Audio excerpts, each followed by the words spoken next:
I guess everybody's all set. Welcome. It's nice to see a room full of people. We couldn't do this last year, and this is really great, and especially to see the smiling faces behind where those masks were. So, this is the 4th annual Biddeford Hall of Fame induction ceremony. Today's ceremony will bring our total number of award winners to 24.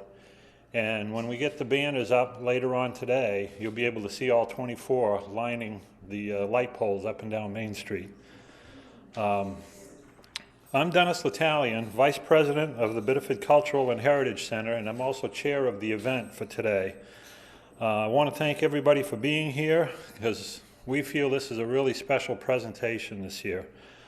I want to thank the Hall of Fame Committee for organizing this program and our selection committee for their work in making the great selections. There were some difficult decisions to be made. I'd like to thank a few people with a special thanks. One of them is Dennis Latalia, and I think he stepped out for a minute. There he is, there's Dennis. Yeah. But he does more for this program than anybody ever hears about. He does a lot of stuff behind the scenes to help make this happen. And I want to mention, among other things, he's the one that arranges to have the light pole banners made and installed, which makes for a real unique display of the award winners on our Main Street. After the ceremony, those of you who are the recipients or representing the recipients can use your gift cards and have lunch while we get this year's banners put up around the City Hall area. We'll have the rest of them up hopefully by the end of the day. Depends how many volunteers stay this afternoon. I'd also like to thank my wife Debbie. She's responsible for a lot of the stuff behind the scenes, including getting the program and the booklets together, as well as most of the research for the biographies. And also Diane Sear, the president of the Biddeford Cultural and Heritage Center, who keeps us on track through the whole process. She'll be up later to say a few things. And I'd also like to thank the mayor of our city, Alan Cassavant. He helped make a lot of things happen to assure that we could be here today. And he will also be up here to make the presentations today. I would like to mention that the biographies of previous recipients are now located at the community center. Since we were running out of wall space here when we get to so many, and they were starting to crowd each other out, we're going to rehang them, and we're going to try to find a more visible place. Right now we've got 3 or 4 suggestions on where they should go around the city, but we want them to end up where people can read them and see what the history of the city encompasses with its people. A little bit of housekeeping, if I may. Just want to explain what's going to happen as we make the presentations. The mayor will read a short biography of each recipient. When he's done, he will present a certificate to that person, the person who is accepting the award, who will then go to the back and place the certificate on the wall. We call it the Wall of Fame. And you'll notice that there's a big brown engraved plaque there that has the names of all the recipients from when we started right up until today. After that person will return to the podium and accept an engraved plaque to take with them. At that time, each person is allowed to say a few words. While not mandatory, any comments are certainly welcome. And at any point in this, photos are encouraged. And lastly, information will be posted shortly on the BCHC website detailing all the biographies of the winners and those of past recipients. There will also be information on getting the YouTube video of the presentation. So any questions you have, you can probably answer just by going to the website. And that's it. Without further ado, I'd like to ask Mayor Cassavant to come up and begin the presentations. Thank you.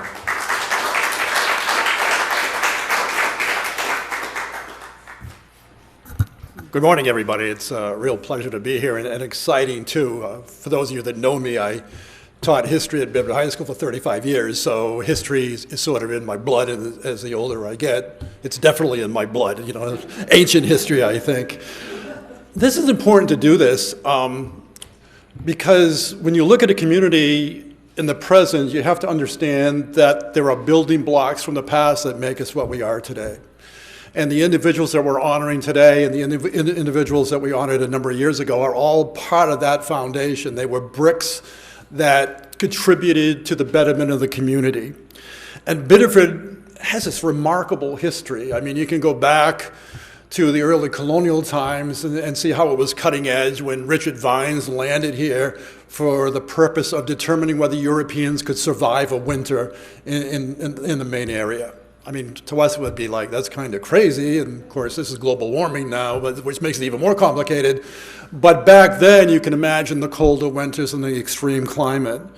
And then you look in the 1840s and 50s when a guy named Samuel Batchelder recognized the power of the mills, of the falls, and the idea of constructing mills there. And how that proliferated in terms of different manufacturing companies, Pepperell Manufacturing Company, which again, we may see the name, but don't realize that it was a world organization, that there were outposts even in the Philippine Islands, and you could go just about anywhere and buy a Pepperell blanket. Again, Biddeford being the center of that, the center of York County. You know, growing up as a kid, coming down on Main Street and seeing how vital it was and how much the community was blended together. And then you look at us today. Here we are, a destination city. You know, I always tell people it's kind of funny that if you look at Facebook maybe 10 years ago, when you saw people from Biddeford, they always put down as where they lived in the Portland area. You know, that's not true anymore. They put down Biddeford because they're so proud. I mean, I was talking to a woman that was living in the Portland area, and she was in my office, I don't know, a couple of weeks ago, and she's moving to Biddeford because she likes the downtown, she likes the people, she likes the vitality, and that's what we're seeing. There's a lot of pride here. So if you go back to what I was saying earlier about people being the foundation, givers, people who have vision, that type of thing, you begin to realize that it's important to honor them and identify them, because too often they fly under the radar. We don't step back to see what they've contributed and how they had an impact on who we are today. So when we look at Biddeford today and the great restaurants and all the shops and the revitalized mills and University of New England and whatever, I could go on and on and on, or even the geographic location, the architecture, I think it's time that we step back and say, you know, Biddeford's a really great place to live, work, and play. And I think people identify with that.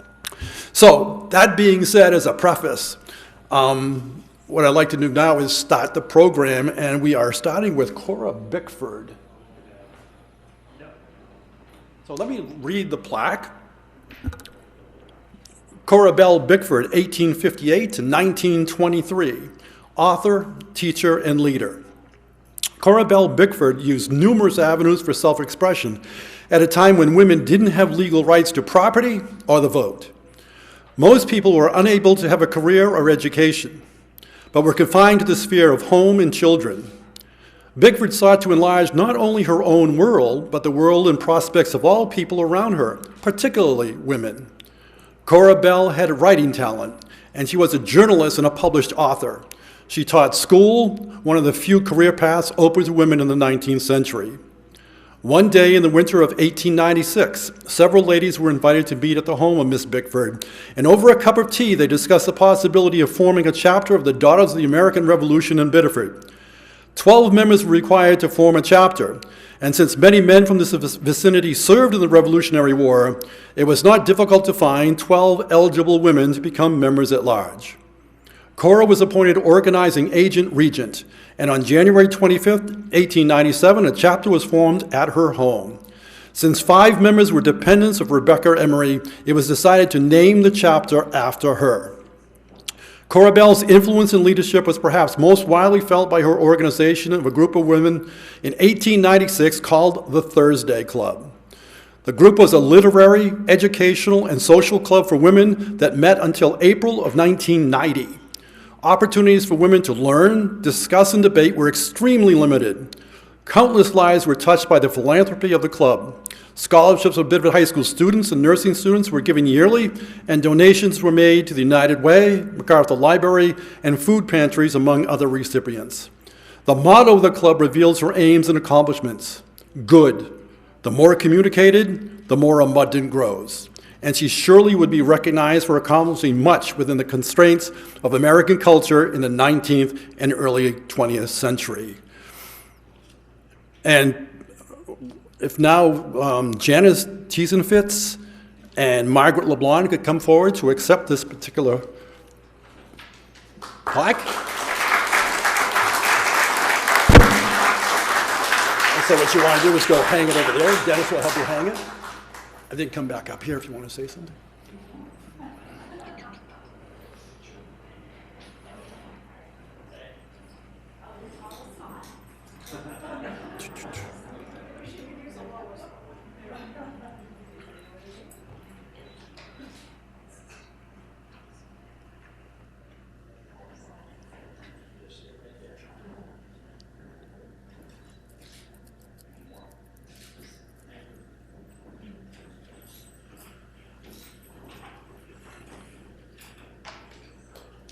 And here's the plaque, and I think he's going to get another picture with you.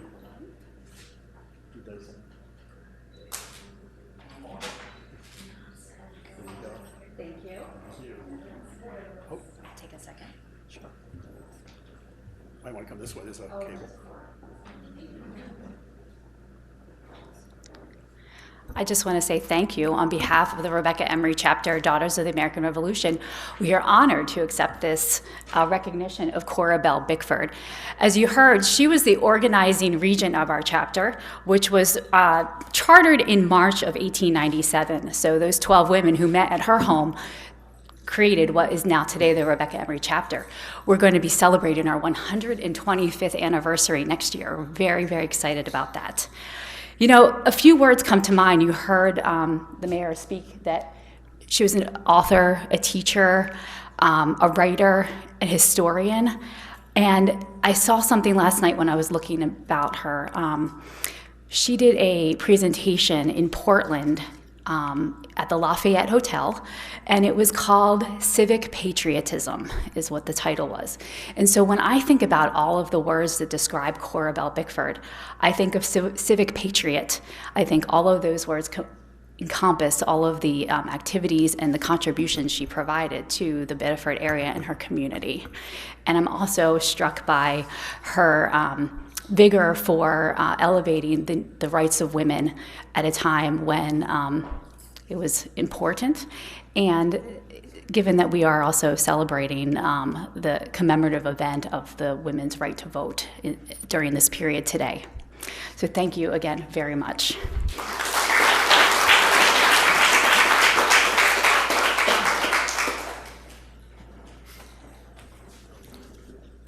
The second individual is Michael Quintara. I first met Michael, God, it was in the 1980s. And at the time, I was actually involved in politics way back then, and I was looking for someone to run for mayor. And I didn't know Michael. I knew of him, but I didn't really know him. And I came to a planning board meeting, and he was chairman of the board at the time, and I remember thinking, my God, he's impressive. You know, he really knows what he's doing. And I thought, he'd be perfect. He should run for mayor. So I called him up and asked him, and he said no. But then he thought about it, and then he ran. And of course, subsequently over the years, he's had many, many years of distinguished service. I should add that his distinction runs in many parallels. The only time I would say that it runs into hazardous waters is when he uses humor.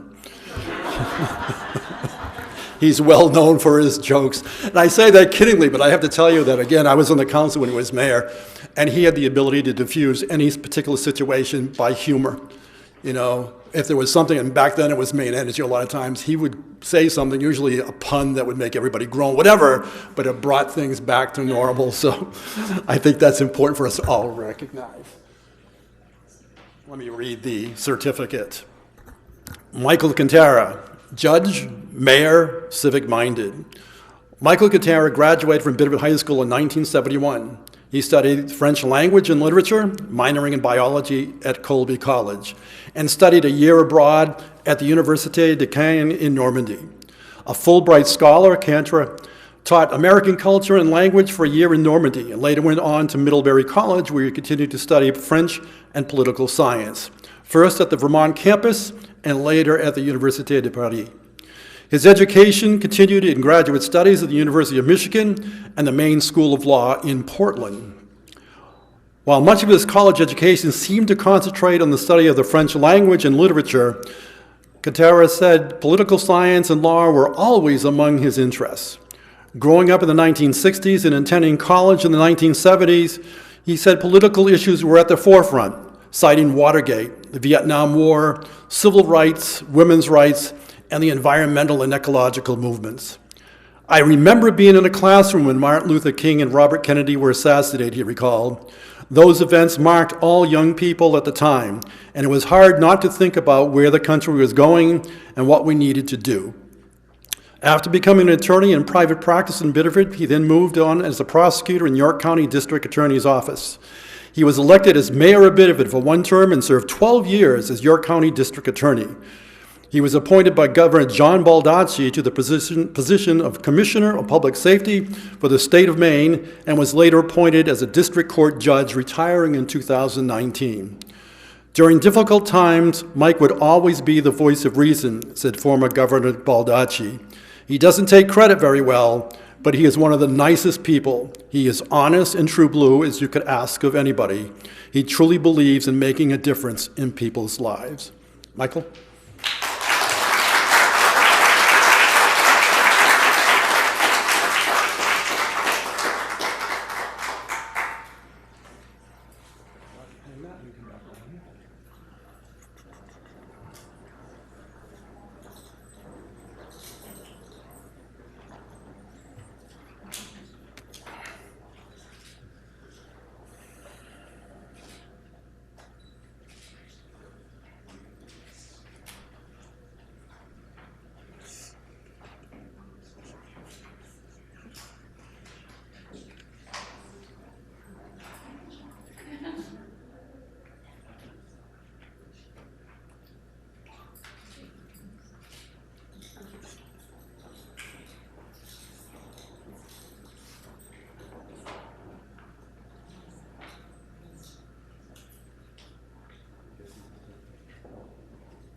Thank you very much, Mayor Casavant, for your kind words, and most importantly, thank you for not sharing moments that could have placed me in a embarrassing light. I still have time. Thank you. I want to thank the Biddeford Cultural Heritage Center and its Hall of Fame nominating committee for bestowing this honor on me. I really am touched. My heart is pounding because this is my home, and to be recognized where you grew up and where you work is pretty special. Receiving this honor compels me to briefly thank and recognize people who were instrumental in transmitting to me whatever values that might have contributed to my career. Before I do that, I do want to note that despite the color of my hair, I did not graduate with James Sullivan. First, of course, I want to thank my family, my parents, and my family who's represented here today with my sister Janine. Both my parents raised 3 kids. They worked full-time, but they were always involved in their church, involved in their children's schools and activities. Working full-time as a waitress, my mother was a Cub Scout den leader because they felt being engaged was important. Teachers also played a very important role in transmitting to me values that that served as a guiding light throughout my life. And of course, those teachers were all here in Biddeford. First, my teachers at St. Andre's Elementary School, the teaching order of the Sisters of the Presentation of Mary, a teaching order founded in France in 1796, and they came to St. Andre's Parish in 1904. Also at St. Andre's Elementary School, I had teachers with the Brothers of the Sacred Heart, a teaching order founded in Lyon, France in 1847.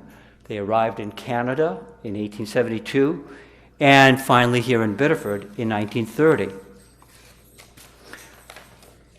Once in high school, attending St. Louis High School, I had the good fortune of having great teachers who were always focused on giving to the community and reminding us, we students, and there are a few of you here today, of our obligation to be of service to others.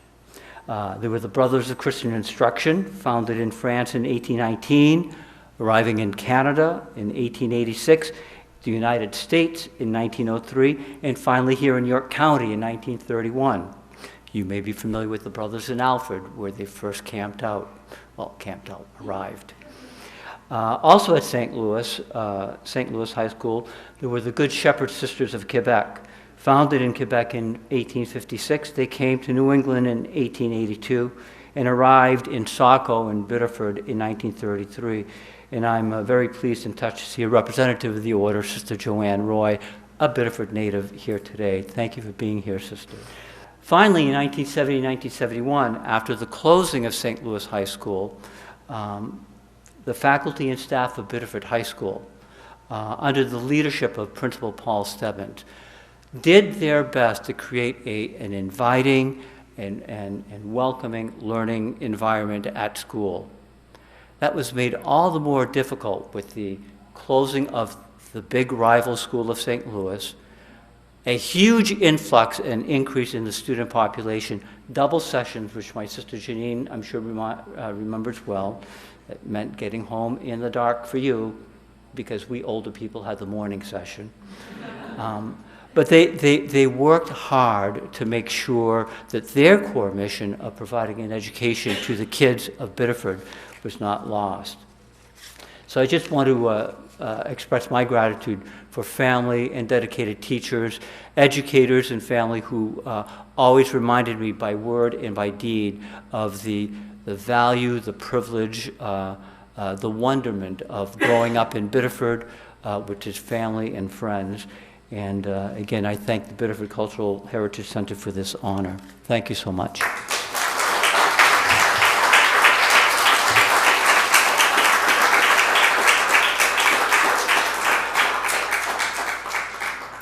One last thing I omitted, I think it's important, he touched upon it, but I know of very few people who have been more influential in the development of Franco culture and Franco history than Michael. He has been a tremendous advocate on behalf of the Franco-Americans here, and I want to thank him for that. The next individual is, again, I would say cutting edge, Dr. Francis Kleeman. You know, here we are in 2021, we're still arguing about national health care and how some people just can't afford it. Having a brother that's a carpenter, I remember him telling me quite a few years ago when his kids were in their early teens that he had to have, I think it was a $10,000 deductible because he couldn't afford anything else. And of course, with teen boys, you know where that money went, right? And so Dr. Kleeman had the vision, along with others, volunteers, to do something for the people of Biddeford. And I think it's important for us to recognize that because we're still struggling with that whole concept. So let me read the plaque for Dr. Kleeman. Dr. Francis Kleeman, visionary, advocate, compassionate. The idea for the Biddeford Free Clinic came over Thanksgiving 1992 as Kleeman and his children sat around the dinner table. President Bill Clinton had recently been elected, and he talked a lot about implementing universal health care during his campaign. My kids said to me, "All you doctors are lazy because you don't provide care to people without insurance," said Kleeman, who was a practicing urologist when the clinic opened but is now retired. I told them, if you really think there are so many people without insurance, find out if that's true. We found out there really was a need. After learning that 92,000 Maine residents out of a population of 1.1 million didn't have insurance in 1987, Kleeman asked local health officials if a free clinic would ease the burden in Biddeford. They told him it would, but it wouldn't be easy to make it work. Kleeman's children, Mike, Chris, and Julie, helped their father secure rent-free space in the community center in Biddeford, raise money, and gather donated medication. Dozens of doctors, nurses, pharmacists, medical technicians, medical students, and administrative personnel signed up to volunteer. My expectation was that we'd be open for 5 years, he said. I had no idea how long it would be. But with no major changes to the healthcare system until the 2010 Affordable Care Act, the number of patients who couldn't afford a doctor held steady. When the clinic first opened, about 700 patients came through the doors each year. It wasn't uncommon for doctors to see a dozen patients and for pharmacists to fill as many as 70 prescriptions each night. By the time it closed, after 22 years, there were 4 or 5 patients each night, and they filled only 24 prescriptions per week. The number of patients fell off dramatically as insurance became available through the ACA marketplace. When it closed its doors in September 2015, the clinic had provided well over $6 million worth of free care to thousands of people.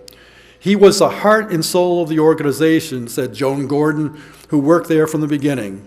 There isn't anyone like him in the world. The Biddeford Free Clinic never would have happened without him. Accepting on behalf of Dr. Kleeman, who cannot be here, I don't believe there's anybody, correct? Oh, all right. Joan Gordon.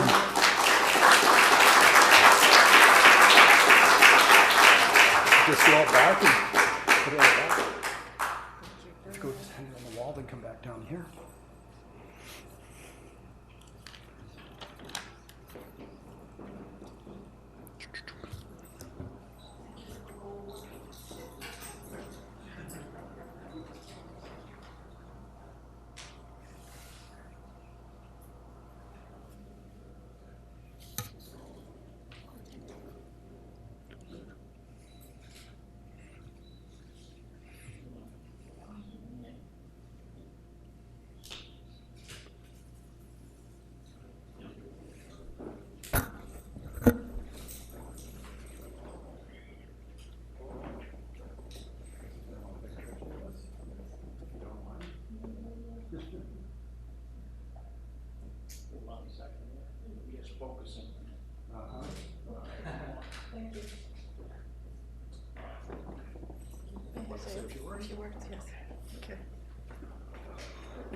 I'm a short one, so I have to lower it a little bit. On behalf of Dr. Kleeman, I want to thank you very, very much, and especially the committee for choosing him. And I'd like to read his words that he'd like to transmit to you.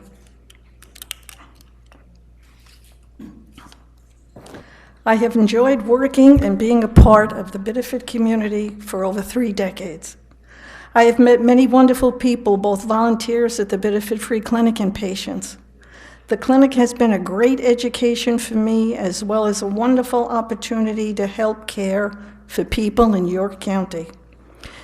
It was able to fill an important niche in the health care of the area. Though its time has passed, it is still very happily remembered.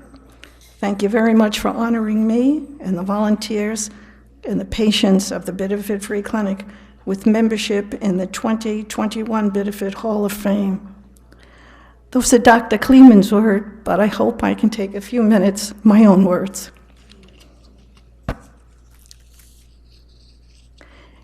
In life, we're very privileged to meet many interesting people. Dr. Kleeman was more than interesting. He was a remarkable individual who never asked anyone to do anything that he wouldn't do himself, whether it was scrubbing a floor or cleaning out a toilet, that got stuffed up, or washing his hands and then doing the pharmacy. He inspired many of us to really look at ourselves very carefully and find out where we were as people. Just because we were volunteers, it really wasn't enough just to be there to do the work of the volunteer. It was to be the greeter to the person who walked through that door, who felt vulnerable about not having health care. And that's what that doctor taught all of us, to watch out for those people, because that's what we're supposed to do in life. Thank you.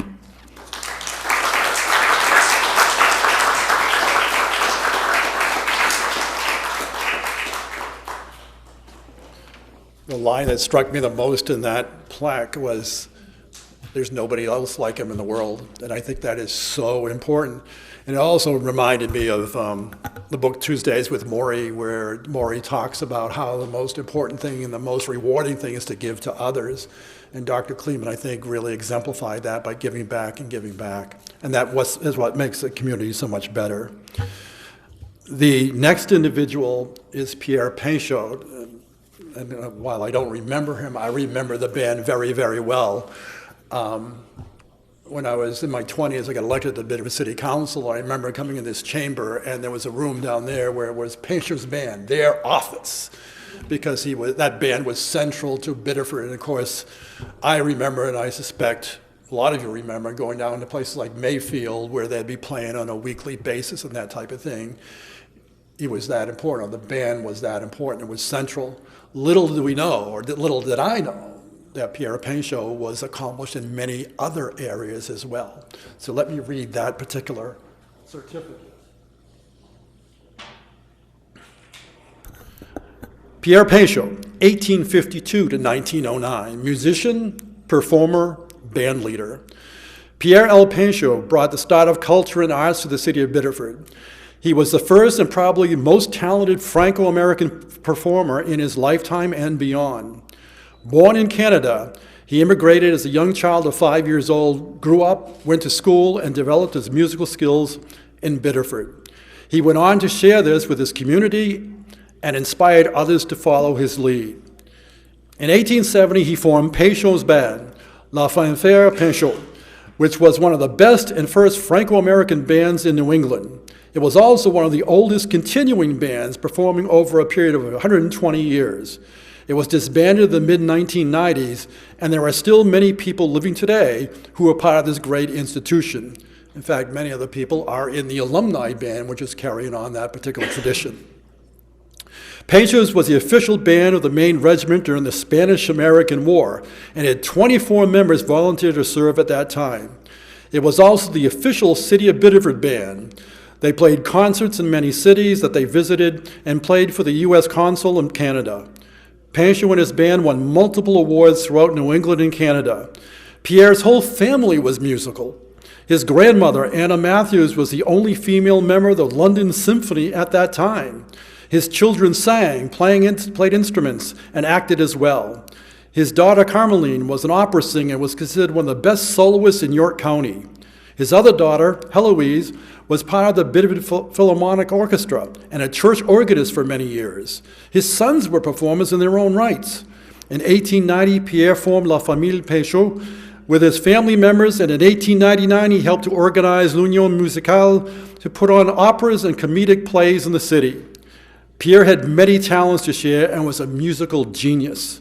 He was a band leader, sang, acted, did comedy routines, taught music, played the violin, cello, and cornet.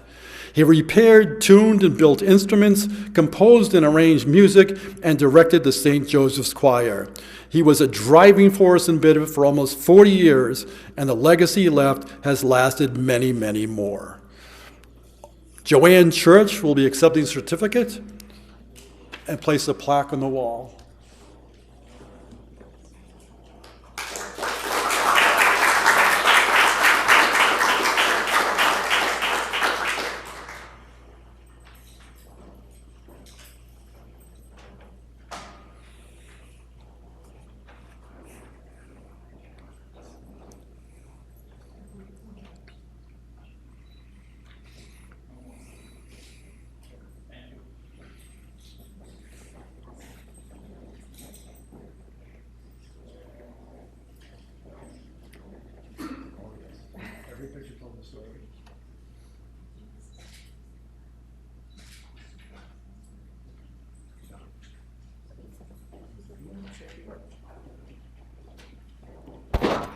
Good afternoon, and thank you so much for honoring Pierre Peishot with this award. Just a brief background on how I'm connected to Pierre. His wife, Marie Rainey, was my great-grandfather's sister. So, you know, the Peishot family was very well regarded in our family, and I believe many of our relatives were part of Peishot's band, especially my grandfather, George Rainey. He was, I believe, also part of that Spanish-American regiment that went over. I think they were even down in Tennessee. I do have some pictures, but you know, the Peishot's band legacy in the family is long-lived. And my sister Diane and I were part of Peishot's band in 1976, I believe. And one summer we spent marching and performing with the band. And the band director at the time, I believe his name was Freddie Cloutier, he introduced us as relatives of the founder, and I tell you, it had such an impact on me. I felt so warm and welcomed, and it was a great, great experience. So again, I want to thank the Cultural Center for this wonderful award and the recognition of Pierre Peishot. He truly was a gift to the town. Thank you.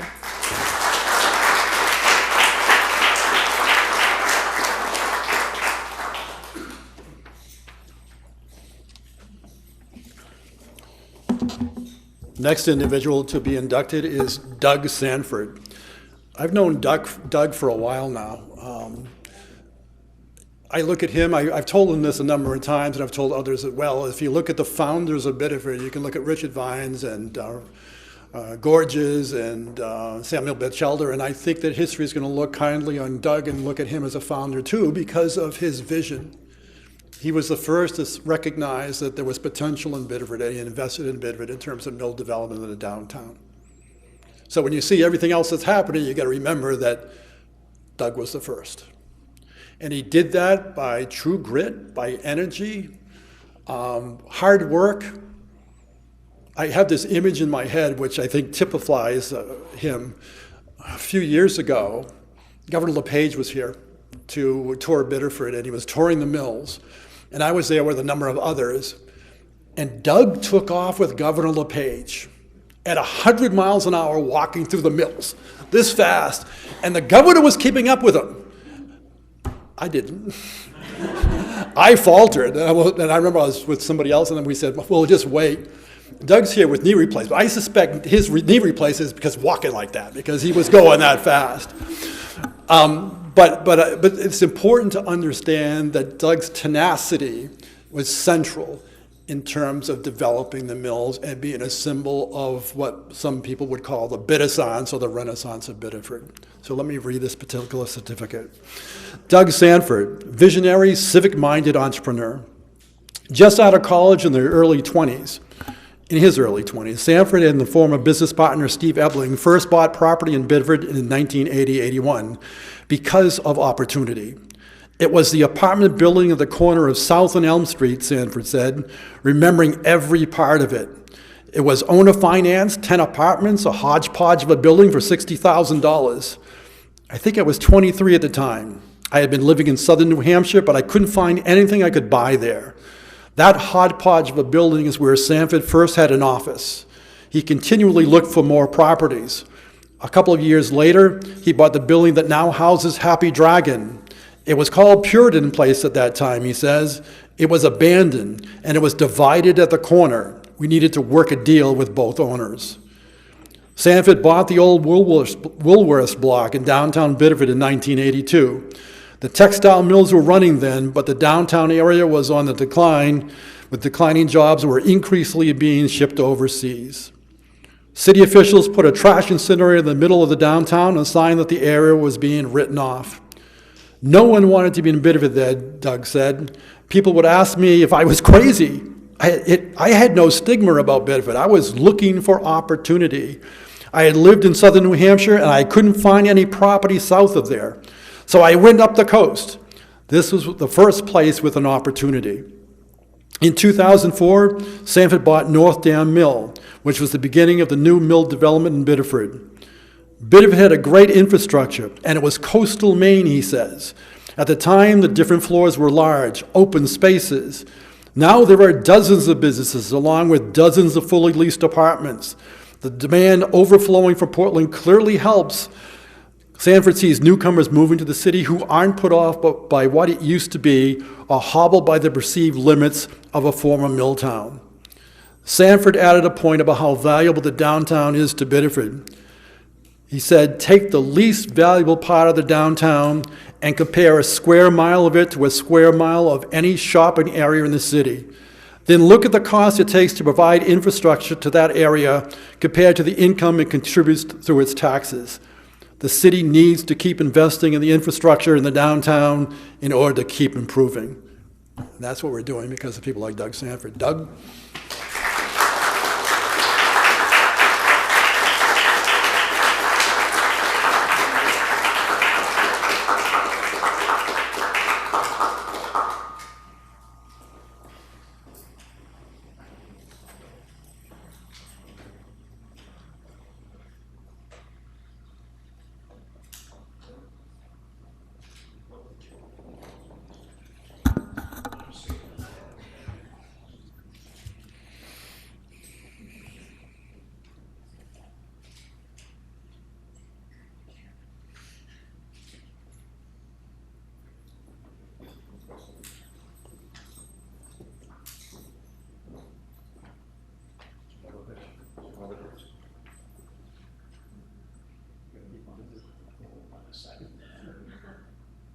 Just gotta make sure I'm not doing what I'm not doing.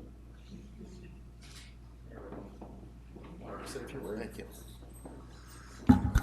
First of all, I'd like to thank everybody here, the Biddeford Cultural Committee. I don't know how I got nominated and put there. It's just sort of believe it. But more importantly, my wife, 40 years, had my back forever. My family have enabled me to do this. And the fact of what happens as we mature and get older and understand our responsibilities in a community has been transitional for me. I came here, as I said to Alan, for opportunity, for my opportunities, you know, as a young individual, and how it's transitioned and how important I understand community is and the future and my responsibilities to this community. And I'm just so thankful to have the second, you know, Mike was just mayor when I first came here, and you know, to have folks like that so committed at an age where, you know, I was committed to myself, you know, and again, took that time to mature, to understand, and this is my community. I was not born here. I love this community. I will, you know, somebody asked me that the other day, oh, the French, but you're going to get buried here? And I never really thought, I said, yeah, we probably will, you know. I love this community. I will be here, and I do understand my responsibilities moving forward. And I want to thank you all for the opportunity. And again, my wife and my family, I can't, you know, there's so many naysayers when we started here. And there will always be naysayers, whether it's, you know, there's so many naysayers for things now at the national level and things, but having confidence and always sticking in and doing our part and understanding our responsibilities. And thank you all for giving me the opportunity. And we're just on the next page of responsibilities, so thank you very much.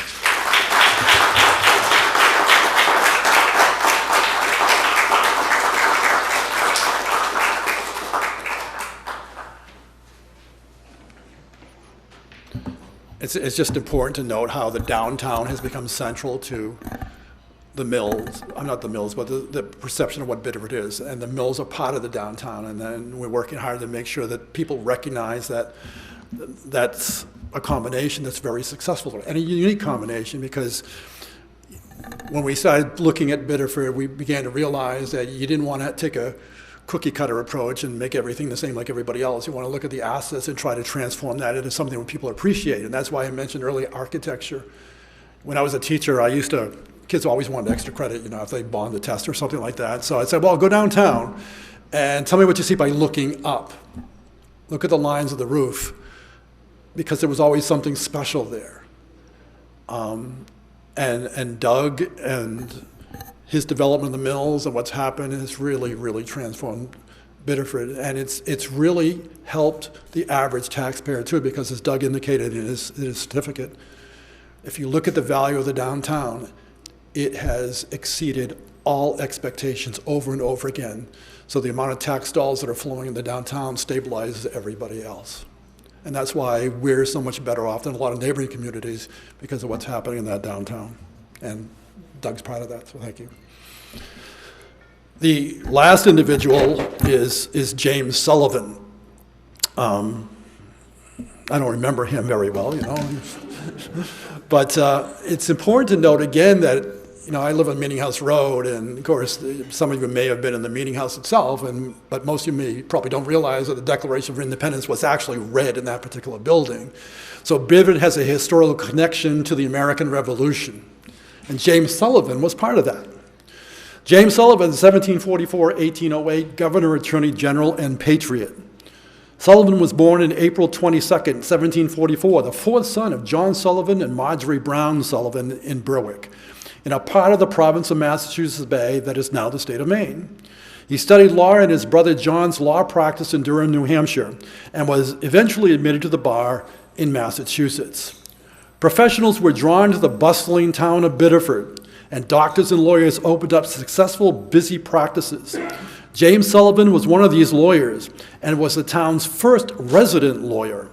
His law practice flourished, and by the time he was 30, he was one of York County's leading citizens. He would serve as a judge in the Supreme Court, governor of Massachusetts, and Biddeford's representative to the provincial Congress prior to the Revolution. He played a leading part in deliberations at the Meeting House on the Old Pool Road in the early days of the Revolutionary period. He supplemented his legal work by acting as an agent for Boston-based merchant interests, including John Hancock, one of Boston's wealthiest men. He participated in framing the Constitution of the Commonwealth of Massachusetts. As advisor to John Hancock, he probably contributed to the framing of the federal Constitution. Hancock rewarded Sullivan for his support in 1790 with an appointment as the state's Attorney General, a post he held until 1807.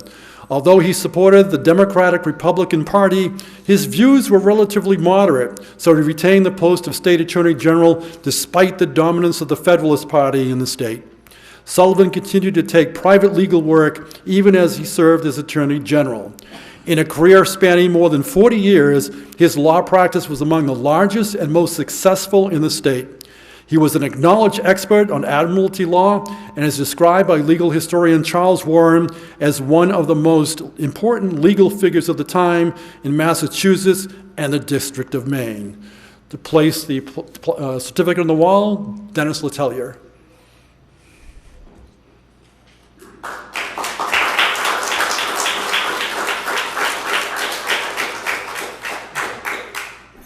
Dennis is a big historian in Biddeford and goes everywhere trying to find history books and stuff like that. And he's been a strong advocate for Sullivan for many years. So, and if you'd like to speak after, certainly come up.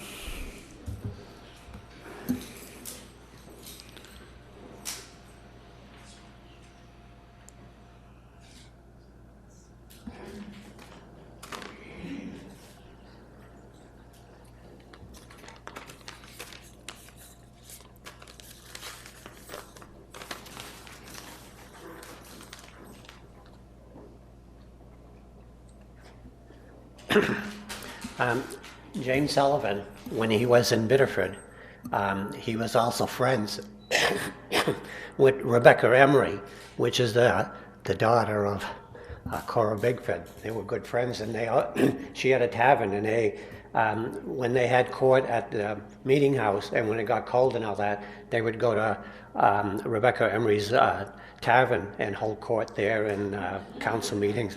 So, and the other thing that's important about him, he was a land attorney. So he'd do negotiation with land, and one of his parcels that he did with was Limerick. He's the one that named Limerick after his father's birthplace in England. So he was one of Biddeford's greatest citizen and lawyer. Thank you.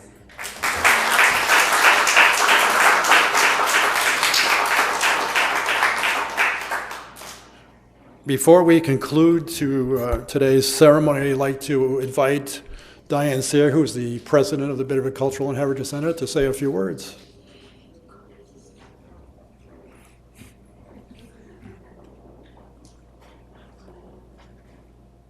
I'm not a very good public speaker, just so you all know that. But I do want to thank you all for coming. This was a great ceremony. I'm so happy that you all were able to attend today. And I want to do a special thanks again to Dennis and Debbie, because they've really taken over this whole program and they've done an excellent job. I want to thank Alan for emceeing. With his knowledge of history and all that, he's just wonderful at it. I want to thank the city of Biddeford for allowing us to do the ceremony here. I can't really, it's probably the best place to hold something like this. And I want to thank Steve for public access, because it's actually going to be shown, or is being shown live, and we will be posting it on our website and Facebook and social media.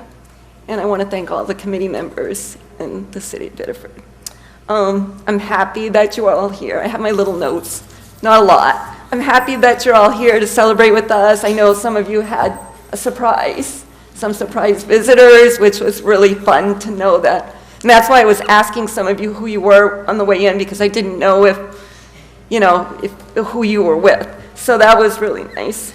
Just want to say a little bit about Biddeford Cultural and Heritage Center. It's a fairly new organization. We founded in 2017, and we're not the Historical Society. We're more about the people in the community, the stories, the heritage, the culture. A lot of people confuse us with Biddeford Historical. Our mission is to celebrate, preserve, share, and teach, which we do through our programs. This is one of our favorite programs, and because we get to celebrate. We do occasional presentations. You can find them on our YouTube channel, on the website. We just had one last night on Iraq and its culture. We have one coming up in July at St. Francis College, if anyone's interested. And we have others coming. And we teach through our presentations. We have a cultural cuisine show.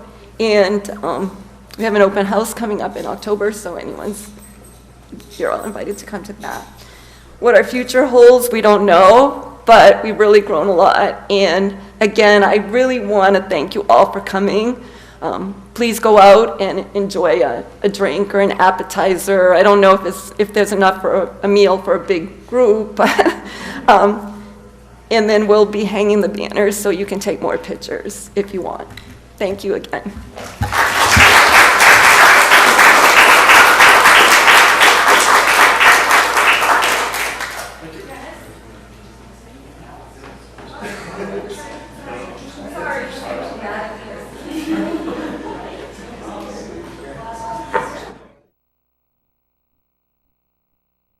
Mark, so thank you all for coming. This has just been a real education for me. It's a pleasure for us to do this because it's just an education about our city. There's so much history here that every time we turn a page, there's a whole new chapter that opens up for us. So thanks for joining us in this little endeavor of ours here. So have a good trip home and come see the banners if we can get them up in an hour.